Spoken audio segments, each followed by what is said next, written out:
शेतकरी मित्रांनो नमस्कार. मी निखिल चव्हाण परत आपल्या ॲग्रिकॉस फार्मर या यूट्यूब चॅनलमध्ये स्वागत करतो.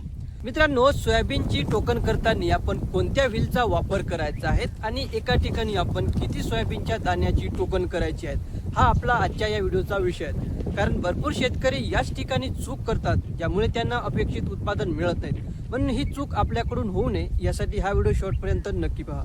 तर मित्रांनो, व्हील निवडताना आपल्याला अशा व्हीलची निवड करायची आहे की ज्यामधून आपले एका ठिकाणी 3 ते 4 सोयाबीनचे दाणे पडतील, जे की आपल्या बियाण्याच्या आकारावर त्या ठिकाणी अवलंबून आहेत. कारण काही बियाण्याचा आकार हा मोठा असतो आणि काही बियाण्याचा आकार तुलनेने लहान असतो.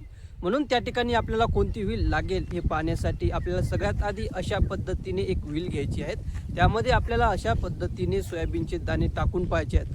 ज्या व्हीलमध्ये आपले 3-4 सोयाबीनचे दाणे बसेल ती व्हील आपल्याला त्या ठिकाणी वापरायची आहेत. तर या ठिकाणी आपण 3 नंबरच्या व्हीलचा त्या ठिकाणी वापर करत आहेत. यामध्ये आपले जवळपास 3 ते 4 सोयाबीनचे दाणे हे बसत आहेत. आता जर आपलं टोकन यंत्र नवीन असेल तर आपल्याला बाहेरूनच त्या ठिकाणी इथं आपल्याला पाहायला मिळते की यामध्ये किती सोयाबीनचे दाणे पडत आहेत.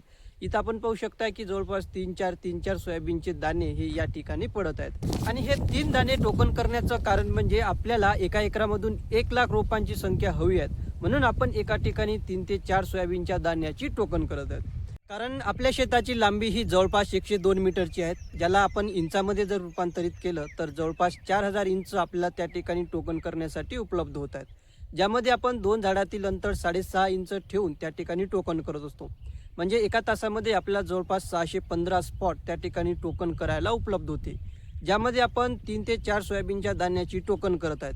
ज्यामधून आपली जर सरासरी त्या ठिकाणी प्रति स्पॉट 2.5 सोयाबीनची दाण्याची उगवण झाली तर आपल्याला एका तासामधून जवळपास 1537 रोपं त्या ठिकाणी प्रति बेड आपल्याला मिळणार आहेत. आणि आपण एका बेडवर जवळपास 2 सोयाबीनच्या तासाची टोकन करतो. म्हणजे आपल्याला एका बेडवर जवळपास 3075 रोपं हे त्या ठिकाणी मिळतात. आणि आपले एका एकरामध्ये जवळपास 32 ते 33 बेड पडतात. म्हणजे आपली त्या ठिकाणी एकरी रोपांची संख्या ही जवळपास 1,00,000पर्यंत आपली त्या ठिकाणी मिळणार आहेत. आणि प्रत्येक झाडाला 40-45 शेंगा लागतात. आपण या ठिकाणी 40 शेंगा धरू. या 40 शेंगामधून आपल्याला 2.5 दाणे प्रति शेंग याप्रमाणे एका झाडापासून जवळपास 100 दाणे हे त्या ठिकाणी मिळणार आहेत.